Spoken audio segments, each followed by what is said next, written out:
अपक्ष उमेदवार पियुष पाटील यांनी आपल्या कार्यकर्त्याला मारहाण केल्याच्या निषेधार्थ त्यांच्या विरोधात गुन्हा दाखल करण्याच्या मागणीसाठी आज दिनांक 15 जानेवारी रोजी रात्री 9 वाजता शिवसेना शिंदे गटाचे जिल्हाध्यक्ष विष्णू बंगाडे यांनी जिल्हा पेठ पोलीस ठाण्यात ठिय्या आंदोलन केले।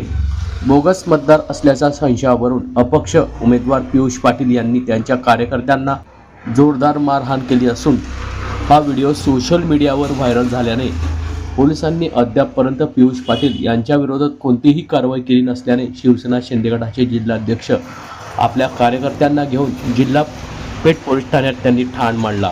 यावेळी पियुष पाटील यांच्यावर गुन्हा दाखल करण्यात यावा या मागणीसाठी शिवसेना शिंदे गटाचे जिल्हा प्रमुख विष्णू बंगाडे हे मात्र आक्रमक झाल्याचे पाहायला मिळाले।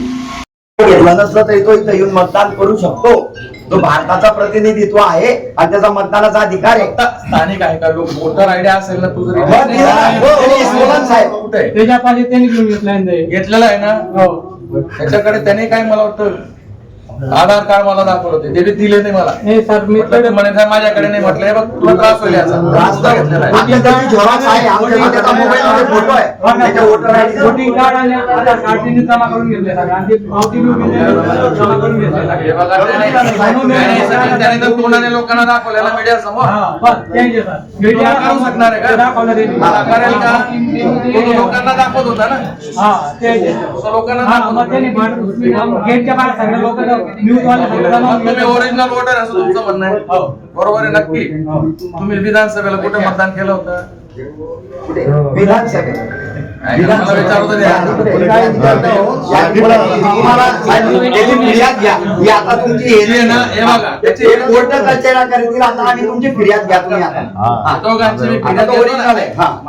तुम्ही वकील म्हणून मी काही तुम्हाला आणि त्यांनी बी काही वकील म्हणून पाठवलेला नाही संबंध मला माझे प्रश्न विचारणं माझं साहेब बरोबर आहे प्रश्न विचारले त्याला आहे ना तुम्ही सगळे बाहेर जावा त्याची काय की बाबा मला त्या ठिकाणी त्याने पियुष पाटील त्याने तिथून मला आणि ह्याने आम्हाला दोघांना या ठिकाणून तो त्या ठिकाणी परस्पर घेऊन आला आम्हाला मतदान करू दिलं नाही आणि मारहाण केली बरोबर आहे ना पोलिसांचं वाचव झालेलं त्याला मारहाण करून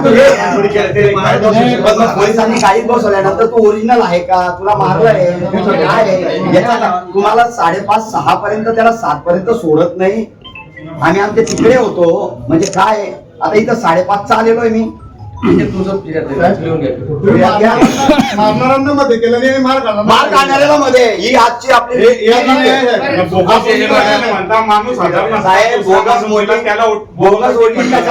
प्रदीप ठाकूर यांच्या जागेवर विष्णू बंगाळे गेला तर बोगस वोटिंग म्हणेल आणि प्रदीप ठाकूरच्या जागेवर प्रदीप ठाकूर साहेबच जरी मतदानाला गेले तर बोगस मतदान म्हणता येईल का? म्हणतच नाही ना तसा हा तसाच आहे ना मतदार यादीत नाव आहे एवढं प्रूफ देतोय ना त्याचे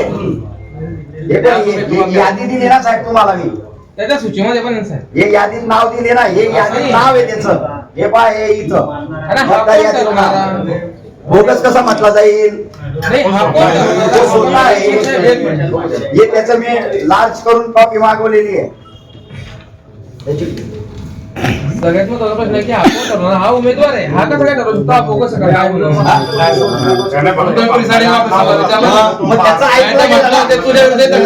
साहेब आमचं म्हणणं आहे तुम्ही त्यांचं का ऐकलं तेव्हा ऐकलं नाही आम्ही त्यांना वाचवून आणलं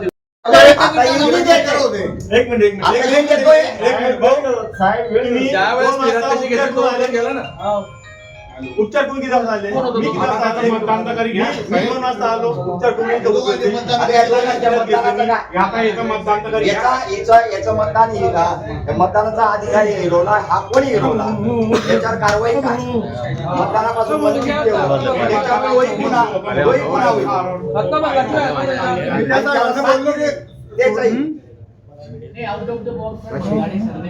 बंगाळे सरनेम होता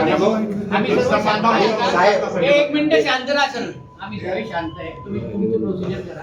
आणि मला जर जीच सांगतो सर्व गोष्टी तो मंगाणे होता त्याने फ्रस्ट्रेशन काढलं दुसरं काही तो विषय काही पण असो त्याचा पण राईट आहे ना. फिर्याद आहे, आता त्याने द्यावी ना फिर्याद. आता द्या ना. तुम्ही फिर्यादचे जेवढे तुम्ही मलाच बोलायला लावताय. त्यांची फिर्याद तर घेऊ द्या मला. साहेब काय काम करा साहेब? त्याची काय मेडिकल करायची मेडिकल करा. कोणाची? नाही, नाही, कोणाची? काका मारले रे. कोणाची?